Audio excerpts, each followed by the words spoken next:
നാളെ രാവിലെ ഡൽഹി എയർപോർട്ടിൽ വിമാനമിറങ്ങുന്ന നിമിഷം അയാൾ അറസ്റ്റിലാകുമോ? അങ്ങോട്ട് വരരുത് എന്ന് അഭിജിത്ത് ദീപ്കെ കൈകൂപ്പി അപേക്ഷിച്ചാലും പതിനായിരങ്ങൾ ഡൽഹിയിലേക്ക് ഒഴുകുമോ? രാജ്യം സാക്ഷ്യം വഹിക്കാൻ പോകുന്നത് ജൻസി വിപ്ലവത്തിനോ? നാളെ ഡൽഹിയിൽ എന്ത് സംഭവിക്കും? രാജ്യം മുഴുവൻ ഉറ്റുനോക്കുകയാണ്. അമേരിക്കയിൽ നിന്ന് അയാൾ വരികയാണ്. അഭിജിത്ത് ദീപ്കെ, പ്രതിഷേധത്തിന്റെ പുതിയ മുഖം. അഭിജിത്ത് നാളെ രാവിലെ ഡൽഹിയിൽ വിമാനമിറങ്ങുമ്പോൾ അതൊരു ചരിത്രമാകുമോ? അതോ വലിയൊരു ക്രമസമാധാന പ്രശ്നമാകുമോ? ജനക്കൂട്ടം ഒഴുകിയെത്തുമോ? ആരും വിമാനത്താവളത്തിലേക്ക് വരരുതെന്നാണ് അഭിജിത്ത് തന്റെ അനുയായികളോട് ആവശ്യപ്പെട്ടിരിക്കുന്നത്. കാരണം ലളിതമാണ്. തനിക്കുള്ള പിന്തുണ ചെറുതല്ലെന്ന് അയാൾക്കറിയാം. ആളുകൾ കൂട്ടത്തോടെ എത്തിയാൽ വിമാനത്താവളം നിശ്ചലമാകും. യാത്രക്കാർ ബുദ്ധിമുട്ടും. സുരക്ഷാ സംവിധാനങ്ങൾ തകരാറിലാകും.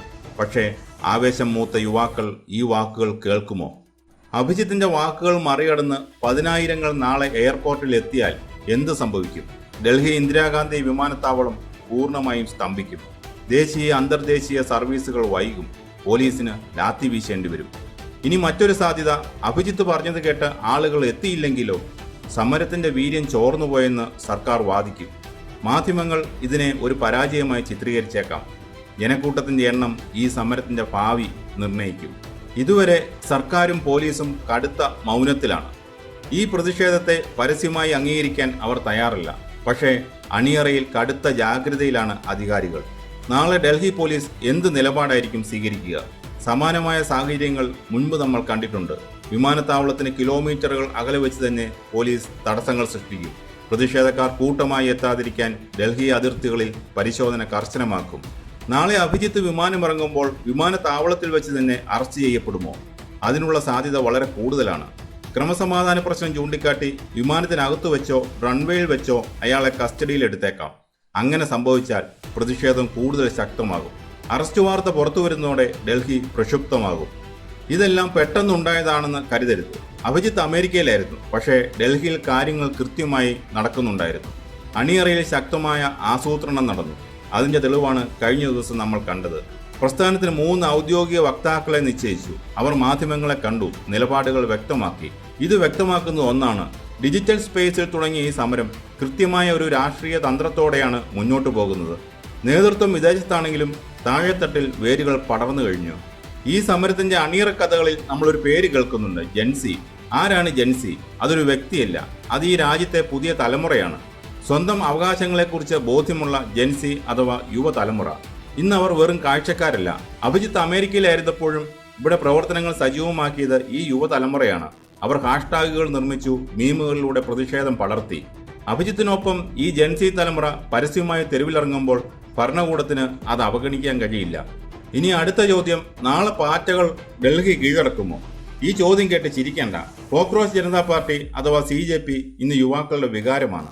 ഒരു ജഡ്ജിയുടെ ഒരൊറ്റ പരാമർശം, തൊഴിലില്ലാത്ത യുവാക്കളെ പാറ്റകളെന്നും പരാതങ്ങളെന്നും വിളിച്ച ആ വാക്ക്, അതാണ് ഈ പ്രതിഷേധത്തിന് കാരണമായത്. അവമാനിക്കപ്പെട്ട യുവത്വം ആ വാക്കിനെ ഒരു ആയുധമാക്കി മാറ്റി. തൊഴിലില്ലായ്മയ്ക്കും നീറ്റ് പരീക്ഷാ വിവാദങ്ങൾക്കുമെതിരെയുള്ള പോരാട്ട വീര്യമാക്കി.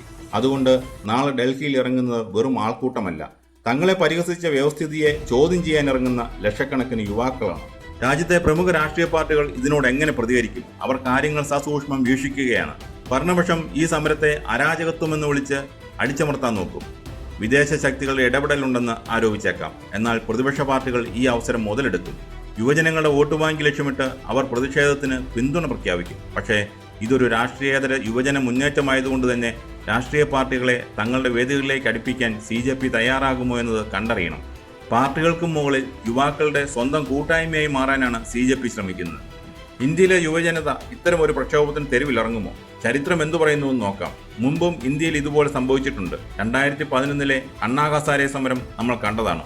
2012 നിർഭയ പ്രക്ഷോഭത്തിൽ ഡൽഹിയിലെ തെരുവുകൾ കീഴടക്കിയത് ഇതേ യുവത്വമായിരുന്നു. അധികാരികളുടെ അഹങ്കാര വാക്കുകളിൽ നിന്നാണ് വലിയ ജനമുന്നേറ്റങ്ങൾ ഉണ്ടായിട്ടുള്ളതെന്ന പ്രതീക്ഷയാണ് CJPക്കുള്ളത്. നാളെ പ്രതിഷേധം എങ്ങനെയാകും? അഭിജിത്ത് പറഞ്ഞത് സമരം സമാധാനപരമായിരിക്കുമെന്നാണ്. വിമാനത്താവളത്തിൽ നിന്ന് നേരെ പോലീസ് സ്റ്റേഷനിലേക്ക് പോകാനാണ് പ്ലാൻ. ജന്തർ മന്ദറിൽ സമരം ചെയ്യാൻ അനുമതി തേടും. വിദ്യാഭ്യാസ മന്ത്രിയുടെ രാജി ആവശ്യപ്പെടും. പക്ഷേ ഡൽഹി പോലീസ് അനുമതി നൽകുമോ? അഭിജിത്തിനെ വിമാനത്താവളത്തിൽ വെച്ച് തന്നെ തടയുമോ? നാളെ ഡൽഹിയിൽ എന്തു സംഭവിക്കുമെന്നാണ് രാജ്യം ഉറ്റുനോക്കുന്നത്. തുടർ വിവരങ്ങൾക്കായി കാത്തിരിക്കാം.